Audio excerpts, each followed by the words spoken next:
Hello everybody and welcome along to today's webinar.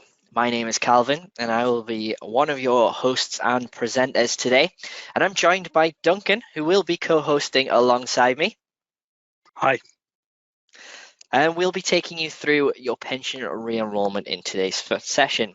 And as you can see, it's a little bit of a special one because you in fact have both myself and Duncan on camera for the first time, I believe ever together.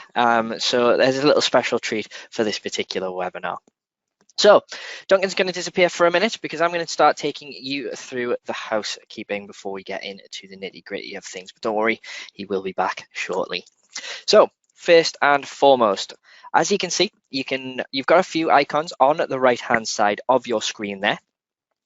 Now, just to explain what they do, the top one is a microphone, and that is muted, as you can see. So if you do have a microphone, either in your headphones or built into your computer itself, this is muted automatically, and that means you can't change it either. So you can have any conversations with either colleagues, and if you're in the office, or if like Duncan and myself, you're still working from home, you can have any chats with any family members, and none of that will be heard by anyone in the session. So please feel free to have any conversations you need to. Next, if you'd like to ask us a question, we do have a crack team of experts in Johnny and Lee in the background. So please feel free to ask us those throughout the session today. Just click on that question mark icon. That will expand the page, and you'll be able to then type the question in the white box at the bottom, then hit the blue send button, and you'll see your question appear in a speech bubble in the big gray area. Answers will appear underneath the question within the same bubble. And we do use the reply to all functionality, so you may well see other questions and answers coming through. Now, because we are using a webcast feature of GoToWebinar, which is why you're watching in a web browser and have not needed to download anything, this means that you will be unable to download the Q&A at the end of the session. So we apologize for that. However, as a quick top tip for that, when it comes to the end, just copy and paste into a Word document and you can keep it for later that way. Speaking of keeping things for later, that brings me on to the next little icon, which is the paper icon. Now, if you click on that, you'll be able to download a handout for today's session. Now, there's two available in there. We have a digital copy of the session itself, which has all the clickable links in it. We also have a more printer-friendly version, which is black and white and uses up a little bit less ink if you wish to print it as well. So there are two versions available. And lastly, if you'd like to get this full screen, please feel free to do so. Just click on those four arrows at the bottom and they will then get full screen. Okay, so let's have a look at the session today and we'll go through what we'll be covering. So firstly, I'm going to take you through what is re-enrollment. So what it is, what do you need to do, and what steps are involved. And we're going to have a little look at the manual process in that section as well. I'll then be handing over to Duncan, who'll be popping back, who's going to take you through re-enrollment with the pensions module. So for those of you who have the pension module, we'll be demoing how to use the pension module to process your re-enrollment using that. And finally, it'll be back to myself, who'll be looking at the redeclaration. So declare your compliance with the pension regulator and what do you need to do in that situation. And then we're going to finish off with a little bit of a quiz. Now, there's 3 questions, and that is completely voluntary as well, but it's just a little bit of engagement and a bit of fun at the end there as well. And then we'll finish off by going through some further support and questions. A session scheduled for about 45 minutes, but it shouldn't take longer than half an hour, but we do have that time should we have a lot of questions coming through, because there is quite a lot of you today. So hopefully we don't need that time, but it is there should you need it. Okay, so let's get started into the first section. So what is re-enrollment? Well, to put it simply, re-enrollment is every 3 years, you must assess if your employees need to go back into a pension scheme. Your re-enrollment duties vary depending on whether you have employees who fall into a worker category that you must enroll. So to give a bit more detail on that, we've got a nice little timeline here for you. So your re-enrollment date is classed as the 3rd anniversary of either your staging and duty start date or your previous re-enrollment date. So that previous re-enrollment date is probably the more common at this time of year, because we're reaching the sort of 6-7 years since re-enrollment came into play. There is a re-enrollment window, as you can see from there. You have 3 months prior to that 3rd anniversary and 3 months after. So your earliest is 3 months before that and your latest is 3 months after that. And then you have a 5-month window to do your redeclaration of compliance. And that is from the 3rd anniversary. So if you were to choose the latest possible re-enrollment date, for example, you would only have 2 months to do your deadline. So your deadline is always 5 months after your anniversary date. So it doesn't matter what date you choose in that window, it's always 5 months after that one particular date. So there are a couple of steps when it comes to re-enrollment. First step is to assess and re-enroll your eligible employees. So that is any eligible employees who need to be re-added and have either opted out previously. Second, you need to then write to those employees that you've re-enrolled. So you need to inform any employees who are going back into a pension scheme that they are in fact going back into a pension scheme. And then finally, you need to complete that redeclaration of compliance that we'll go through a little bit later in the session. As you can see, we have some useful links in this section of the handout as well. So if you are downloading that, please feel free to look at that. So I'm going to take you through a quick demo in a moment. So I'll be jumping off camera for that so you can get a close look at 50 payroll. But just to run through this manual process, because we're going to look at it from a manual perspective, you will need to manually assess your employees. So the program won't do this for you. You'll have to do it manually, unless of course you've got the module, but stay tuned for that one. That is just assessing both their age and their wage at the time of re-enrollment. You will then need to assign the pension scheme to any eligible employees who are not currently in the scheme. And finally, you can download an email template to send to your employees off the TPR website. So if you are doing it manually, there is a template you can download from the TPR's website in order to inform your employees. So what I'm going to do now is I'm going to jump back into the program in a minute, and we'll turn the camera off and let's go and show you how to manually add a pension scheme to those that you need to re-enroll. So let's bring up 50 payroll. Here we are in the program now.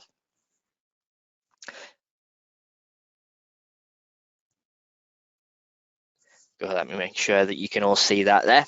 So here we are in our 50 payroll.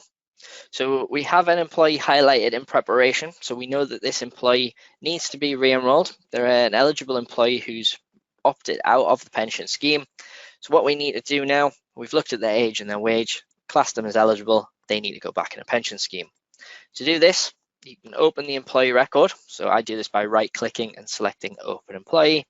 Others double-click. There are a couple of ways to open the employee record. That's my preference.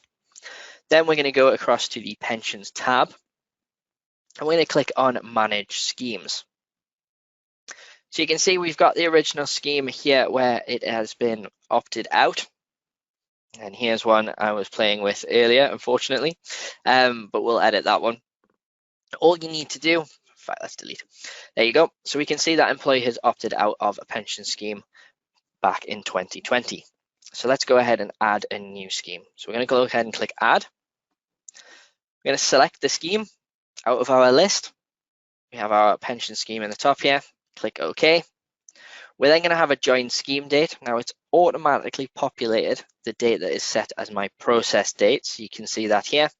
But of course, that will depend on your employee when you run payroll itself. We don't have to have a left scheme date because they haven't left it yet or at all. They will be going back in. And you have your active membership achieve date, which defaults again to the same date as the join scheme, but of course your pension provider will inform you if that date needs to be different. You've got your contribution amounts. Tick the box for primary scheme, which is defaulted, but just make sure it's ticked as well. Then click OK. Once you've done that, click close, and that's it. So that is your employee now enrolled back into a pension scheme. As you can see, the primary scheme now says my pension scheme. Don't worry about contribution showing a 0 because we haven't calculated any pay yet. So there won't be any calculations in order for that to be populated until you've run the first pay run. Then hit save and close. And that's it. That's all there is to it when it comes to adding a pension scheme manually to employees. Now, the downside to the manual side of things is you would have to do it one by one per employee that needs to be re-enrolled. And of course, there is the manual assessment. So that's the manual re-enrollment schemes. So we'll just jump back on now, which leads me to nicely handing over to Duncan for this section now. So we're going to have a look at re-enrollment using the pension module. So this is where there's a little bit less manual work to do. So it's over to you now, Duncan. Thank you very much, Calvin. So I'm just going to switch over to my screen, which should be coming up for you about now. And we're going to use the pensions module, which many of you probably subscribe to, and you would use this as part of your usual pay run to assess your employees. But it has the re-enrollment functionality built into it, and you'll start to get alerts about the re-enrollment in the periods leading up to your re-enrollment date. So first thing we're going to take a look at are the re-enrollment settings, which are currently shown on the slide just here. And there's two key settings to be aware of when it comes to re-enrollment. The first of which is your re-enrollment date. So the date that you've chosen within the 6-month re-enrollment window. And often it is just the 3rd anniversary of your previous re-enrollment date or duty start date. And there's an option about excluding employees that had previously opted out, but had only done that within the last 12 months. So as part of the legislation for re-enrollment, if an employee opts out within 12 months of the re-enrollment date, so the 12 months prior to the re-enrollment date, you do not have to put them back into the pension scheme. You can choose to exclude them from this time's re-enrollment. And you'll see there's an option in the settings, which I'll demo for you in a moment, to choose whether to include those employees or not. So we are going to take a look at this in action. So I'm just going to bring the slides down, and we'll just make that a bit bigger. Press the wrong button there. Make that a bit bigger so that you can see my full screen. So you'll find the re-enrollment settings if you go to the company tasks. You then go into pensions module settings just here. And then under your original duty start date or staging date, you'll see a couple of options. So worker postponement is only used when you first start auto enrollment, but this one underneath is to manage your cyclical re-enrollment settings. So the date it's defaulted to is the 3rd anniversary of my duty start date, and you can see the window to complete re-enrollment is shown just underneath. And what we can do, if we wish to, is we can change that re-enrollment date. So we could delay it a bit. We could delay it right the way up to the 31st of May, that being the latest date within the window. Or in some cases, we could choose to bring it forward. However, you can't bring it forward to a period that you've already completed, as the re-enrollment would not happen if you've entered a historical date for re-enrollment. So in my case, I'm going to stick with the 1st of March. That's going to be my re-enrollment date. And then if I just move down to this next section, this is where we can choose whether or not to include those employees that opted out recently, so within the last 12 months, in the re-enrollment activity. So the default selection is to include them and put them back in, regardless of when they opted out. But I'm going to choose to exclude them from the assessment, because if they've only recently opted out, I don't really want to go to the trouble of having to opt them out again once they've been re-enrolled. Now, the other thing that you can see in this window are other employee exclusions. So there are a number of reasons why auto-enrollment wouldn't apply to an employee. So a common one here, if I just open the drop down here, is for an employee working their notice period. So if you've got someone that had previously left the pension or opted out, your re-enrollment is coming up, but you know that they're working a notice period, you could set that as their individual exclusion reason, and that would avoid the employee going back into the scheme in this instance. But I'm not going to set any of these exclusions. I'm just going to use this general exclusion for employees that opted out within the last 12 months of that re-enrollment date. So you can go in and explore these settings whenever you want, and you will be prompted when it actually comes up to your re-enrollment period to confirm those settings. So for now, I'm just going to hit save. And if we return to the presentation, we will move on and talk about the re-enrollment assessment period. Okay, so you might remember some of this from when you initially staged for auto-enrollment, and it's all to do with pay reference periods, which in Sage are aligned to tax periods. So the rule here is that you must assess your employee in the same tax period as your re-enrolment date.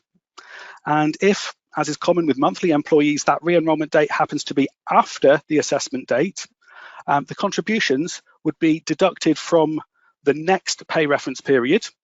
And those first contributions would actually include a small pro rata amount representing the end of the previous pay reference period. So let me bring that to life with a bit of an example. So if we have employees paid monthly and the usual pay date is the last day of the month, and we've chosen a re-enrolment date of the 1st of March, we are going to need to run our pension assessment on our 28th of February pay date in order to re-enroll those eligible job holders who previously opted out or left the pension scheme. Now, because that date is before the re-enrolment date, the first pension contributions would actually be taken on the 31st of March, and that first contribution would include a one-off pro rata amount for the period 1st to the 5th of March, that should say. So just need to update that slide, 1st to the 5th of March, which is the period between the official re-enrolment date and the end of the previous tax period. So now that we know when we need to run the assessment, let's just jump back to the demo and give that a go. So if I just bring my slides down once again, I'm going to select my employees and now return to my payroll tasks. And actually, before I do the assessment, I just want to show you that I do have 3 employees that have either left or previously opted out of the pension scheme. So employee 1 left pretty much a month after the duty start date back in 2020 for this one. Employee 3 had opted out in July of that year. And my most recent employee was actually auto-enrolled in December, and they opted out and got a refund last month. And because we've set that exclusion in our re-enrollment settings, we're not expecting this one to go back into the pension scheme. So assuming I've entered all of my payments for the current period, I would then go into the pension assessment screen. Now, whenever you do an assessment, you will be prompted to take a backup. But before we get that prompt, it is informing us that we've reached the re-enrolment date. These are the settings that we chose earlier, and we have a final chance to actually change these settings if we need to. But I'm just going to indicate that I'm happy and I'm ready to proceed. I then get the prompt to take the backup, and it is strongly recommended you back up at this point because there are certain changes that can only be undone by restoring an earlier backup. So choose a suitable location, maybe rename the backup so you know it was done for the re-enrollment. And once that backup's complete, the pension assessment will open in the usual way. So what we're looking for here are some flags which indicates a change to an employee's enrolment status. And kind of as expected, we have a flag next to employee 1. And if I hover over it, it tells me that they're an eligible job holder. So they're meeting the criteria, they're being cyclically re-enrolled this period. And we're seeing the exact same here for employee 3. And if I hover over the status for those individual employees, you can see that their enrolment date has been set to the 1st of March, so it's after the pay date. And if you look at the contributions, our pension scheme has been assigned. We've got the percentages, but we don't actually have an amount being contributed at this point. So what the program's doing is it's working out the pro rata amount and storing that, and it's going to include that pro rata amount in next month's pension contribution. Now, we do still have an opt-out. We have the employee that opted out back in January. So because that was within 12 months of our re-enrollment date and we chose to exclude those employees, they are not being put back into the pension, and that's absolutely fine in line with the legislation. And if we want to take a copy of this assessment, in the usual way, we can email, print or export it. Now, it's important to understand that once they've been re-enrolled, the employee will have the option to opt out, but you can't opt them out until they've actually been enrolled. So even if you know for sure that they're going to opt out, under the legislation, they need to be re-enrolled, you need to put them back into the scheme, and then once they've received the membership pack, etc., and active membership's achieved, they can then follow the same opt-out process that they followed last time. So what I'll do at this point is just close out of the pension assessment. And you'll see, because we've completed re-enrollment, we now have some next steps. So we are going to need to do a re-declaration of compliance on the regulator's website. Calvin's going to talk about that a bit later on. You'll need to send enrolment files to your pension provider. So a couple of my employees I need to put back into the pension scheme as if they're being enrolled at any other time. And we also need to write to our employees to inform them that they've been re-enrolled, and we can use the send pension correspondence option to do that. So I'm just going to close that message, which takes us out of the assessment screen. And if we took a quick look in the employee records here for employee 1, we've got them enrolled as of the 1st of March. It's reassigned the pension scheme, ready to start deductions after that date. And the employee now does have the option to opt out of the pension scheme, which we could process when we next run an assessment. So I'm just going to complete the pay run. You would print your pay slips and reports in the usual way, and then you can update the records.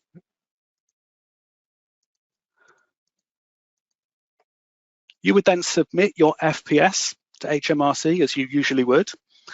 And then one of your post-update tasks, as well as sending pension data to your provider, so enrolments for those that have been re-enrolled and contributions for everyone that's contributing.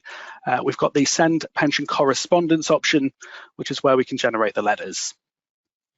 So let's just take a look at that now. Send pension correspondence, and you can see here that I have re-enrollment notices for employee 1 and 3.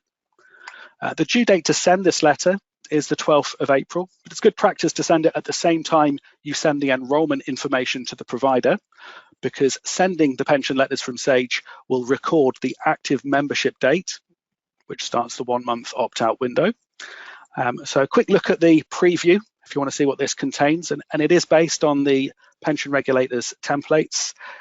So it's just a letter explaining that the employee is being re-enrolled. And then you've got some FAQs here on the second page. So that can either be printed or emailed if you set up email documents. And as with any pension correspondence, you select the ones you want to send. You record the sent on date. So I'm going to send my pension information on the 1st. I'm going to send these letters at the same time. I'm recording that myself as the user has produced the letters. And if I click on to send, in this case, it's going to print them out. So we've now produced the letters for both of those employees. They are technically re-enrolled once we've sent the information to the pension provider. And when we move on to our next pay run, and I'll actually jump ahead to that now, 31st of March, 2023, where we do our next assessment, that is when we will start to see the pension contributions. So we'll just open up the assessment screen for you. And you'll see for employee 1 and 3, they are now back in the pension scheme. And employee 3 actually earns exactly the same as employee 2. But this month's contribution is slightly higher because this amount includes the pro rata portion between the re-enrollment date and the end of the previous tax period. And if you had received an opt-out request, it needs to be an official opt-out request following the provider's process on this next pension assessment, you could opt them out, and that would cancel off the contributions. And if they had made a contribution in between, maybe if they're paid weekly, by the time you get the opt-out notice, it would refund those contributions for you. So that is re-enrollment in the pensions module. Let's bring the slides back up and switch the camera back on for you. I'll just recap the steps that we've just been through. So when you run the pension assessment in the same period as your re-enrollment date, you'll be prompted to confirm that you're happy with your settings. So make sure you've chosen to include or exclude the recent leavers as required. You would then do the pension assessment, and you would look for any flags indicating a change. And if you hover over that flag, it'll confirm which of the employees have been cyclically re-enrolled. When you close out of the pension assessment, you get a reminder of your next steps. So you need to do a redeclaration. You'll need to send the enrolment files to the provider and also write to your employees. You can use send pension data and send pension correspondence where applicable. The correspondence, as you've just seen, is then re-enrolment notices, which could be printed or emailed in the same way as any other pension letters. So that is your quick demo on re-enrolment, and I'm now going to bring Calvin back, who's going to talk to us and tell us a bit more about Redeclaration. So back to you, Calvin. Thank you so much, Duncan. So yes, let's bring back my screen now, and we'll go through the Redeclaration process. So as mentioned earlier, once you've completed the assessment and then the re-enrolling of the employees, so either through the manual process that we looked at at the beginning or through using the pension module that Duncan has shown you there, you will then need to do your redeclaration of compliance. Now, before we get into that, it's just a quick recap about the timelines.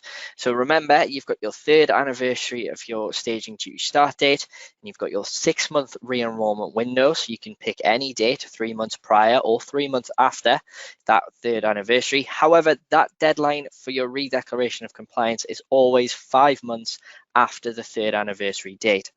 Okay, so it doesn't matter which one you pick to do your re-enrollment within those 6 months, it is always going to be 5 months after that 3rd anniversary date. So like I said earlier, if you're picking the very latest possible time, which is the final 3 months or 3 months after your 3rd anniversary, you're only going to have 2 months till the deadline. Now, the good news is, in regards to completing your redeclaration, there is a form to complete, which is on the pension regulator's website. There is nothing to actually do within Sage 50 payroll itself, so you don't need to do anything in the program. All you need to do is jump on the pension regulator's website and complete the form. Now, we have added a link there to that website at the bottom of the handout, so if you are downloading that, please feel free to grab that link and it will take you straight there as well. So yes, the redeclaration is possibly from a 50 payroll perspective, the easiest thing, because there's nothing actually to do in the program. So in regards to completing the form, though, that's a different matter. However, that's done via the pensions regulator and not through Sage as well. So once you've reassessed, reprocessed, everything's good to go and you're ready to process continually, all you need to do is this little bit of admin work on the pension regulator's website. And that's it. So that's all there is to it when it comes to the redeclaration. Now what I'm going to do is I'm going to jump off camera now because we're going to run a little bit of a quiz. There's 3 questions. This is, of course, voluntary as well and is completely anonymous. We'll be sharing the results, but you'll only see them as a percentage. You'll not see anyone's names and what people have answered. You'll just see a majority or a minority of which ones the answers have come through. So more popular. We'll be doing these through as a poll, so you'll see an option appear on your screen. Select the answer that you think it is and hit the submit button. So without further ado, let me just jump off camera and let's get started with the quiz. So the first question is, when can you choose your re-enrollment date based on the 3rd anniversary of your staging or duty start date? Is it any time but from 3 months before to 3 months after? Is it within 6 weeks after? Or is it within 1 month after? So there's 3 options there. And then, like I mentioned before, you should see that on your screen. Just tick the one that you think is correct and hit the submit button. And a quick reminder, this is voluntary, but it is just a little bit of engagement as well. I see plenty of questions coming in as well, so thank you so much. The guys are working tirelessly. There is quite a few coming through, so just want to take this opportunity to say we are working through them as quickly as we can. So if there's a slight delay in the answer, don't worry, we will be getting to it as best we possibly can. Okay, so we'll leave this up for another 10 seconds. We'll leave it up for a minute in total, which is coming up right about now. There we go. So we're going to close that one now and let's share the results for everyone. So a resounding 99% of you got it absolutely correct. It's any time from 3 months before to 3 months after. So that's your 6-month window of re-enrollment. So let's have a look at the next question, which is, let's share that now. How long have you got to complete your redeclarations? We literally just went through that one. So is it 5 months from the date you choose for a re-enrollment? Is it 5 months from your 3rd anniversary of your staging or duty start date? Or is it 6 weeks after completing your re-enrollment? So those are your three options there. And as it was before, we'll leave it on for about a minute or so. Now, there are slightly longer answers, so we'll maybe give it a little longer for you so you can read what is on there. Remember, select the option you think is correct, hit the submit button.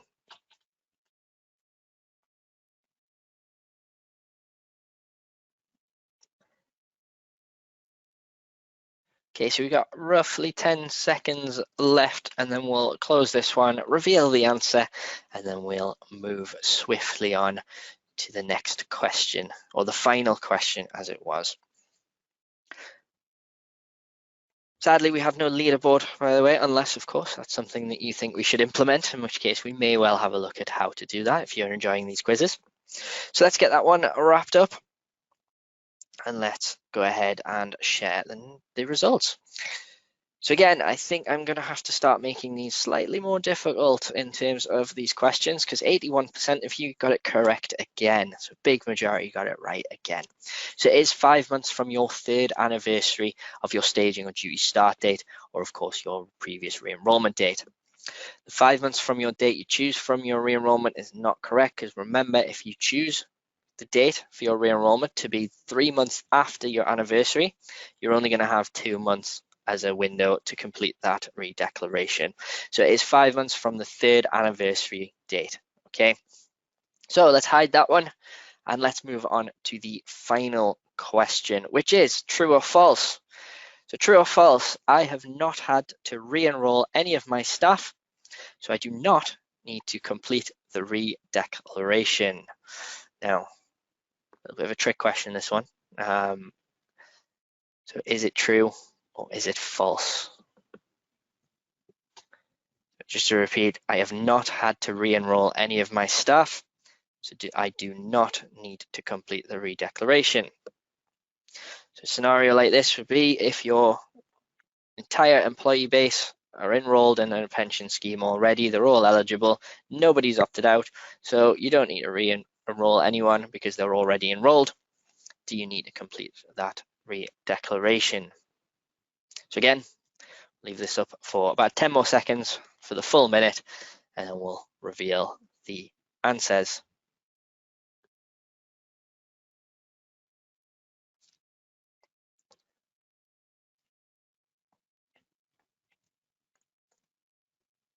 Okay, so that is the minute up. Let's close that one and let's share it again. So yes, I definitely think I'm going to have to make these questions just that little bit more difficult next time around, because again, 98% have got it exactly correct. You do still need to complete your redeclaration. Okay, so in regards to if you've got nobody to re-enroll, everybody's still enrolled, or anyone who is non-eligible or entitled are still non-eligible or entitled, you don't need to enroll them, but you do still need to complete that form. Okay, so even if you've got nobody to re-enroll, you still have to complete that declaration form as well. Okay, so that is the quiz done and dusted. So hopefully you all enjoyed that. Let's bring back both the presentation and myself, because what I want to run through now finally is the further support we have available to you as well. So that is the end of the main content, but we're going to run through some further support now as well. First of all, we have our help center as well. So if you go to sage.co.uk/help, it takes you directly to our help center where you can find our knowledge base. So you can search our knowledge base for various different articles. So if it is something specific about re-enrollment, you can type in the question at the search bar and you'll be given a list of articles relevant to that subject. A quick tip from me when it comes to using that search bar as well. We all know errors can occur from now and then. It would be foolish to think errors don't ever happen. They do. So if you ever get an error message, copy down exactly what the error message says and pop that in the search bar, and it will help to narrow down your search for the guide specific to that error as well. So that is just a quick tip from me. You also have various different support guides here. You can see there is a workplace pensions one from the screenshot. There are the webinars tab at the top. So we do run webinars every Thursday regularly. However, starting from next week, we've got payroll year end on the horizon. So March and April will be all about payroll year end. So click that webinars button in the Help Center to have a look at the schedule for those. There are videos, and of course, if you do need to speak to someone, you can do by using the Get in Touch options, all found in one place, which is our Help Center. The next thing I want to run through is the Sage member. So what is included as a Sage member? Because as a Sage customer, you are all Sage members. There are a few different things.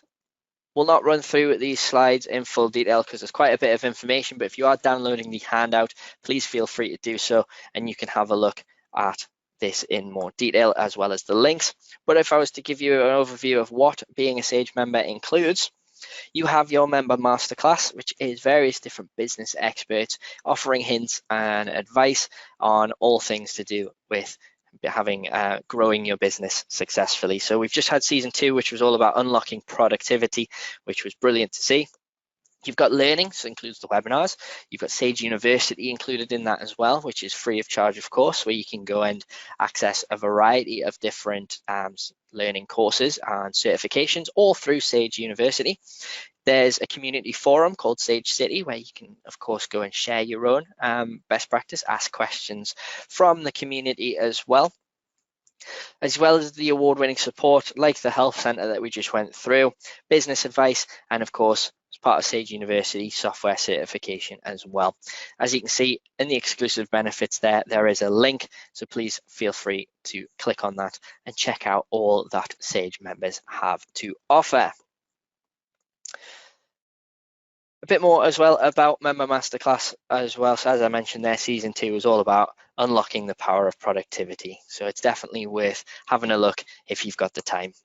Right, as promised, we've got about 7 or 8 minutes left of this session to be run. There are still a few questions coming through. So we're going to spend a little bit of time getting those answered. If, of course, you are leaving us at this stage, thank you so much for attending today. I certainly hope as well that you have enjoyed the cameras. It is something new that we're looking to try, and we can't develop that or continue to do it without your feedback. So please, when you leave the session, you'll be directed to a feedback form. Let us know what you thought, and be honest. If you don't want to see us on camera, we won't take offense, don't worry, but just let us know because we want to make this either a successful feature going forward, or if it's something you don't like, we'll just not do it. So please be honest, even if it's brutal. That would be really appreciated by both myself and Duncan. And of course, anything else you wish to let us know about the webinars. We do really want to kind of make these as best as they possibly can going forward, especially in the year end. So if you all love the cameras, who knows, they may well be a feature of year end webinars next month. So I'm going to pop off now, jump on mute. I'm going to help the guys finish off answering those questions. Once all the questions are done and dusted and they've dried up, or we hit that Q2 mark, then I'll be popping back to say our final goodbyes. In the meantime, if you are leaving us, look after yourselves, stay safe, and we'll see you in a bit.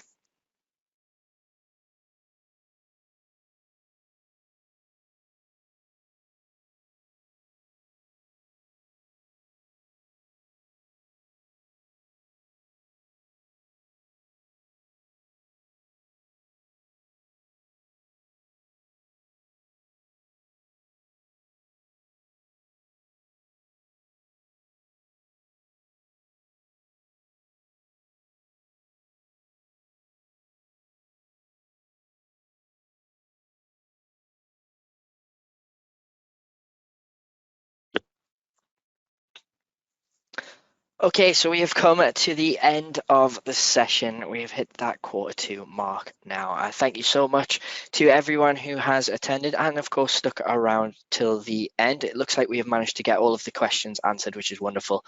So it's a big thank you from myself and both Duncan, who's popped back just to say goodbye as well, as we can see. So again, a quick reminder to fill that feedback survey form in once you leave the session or the session ends.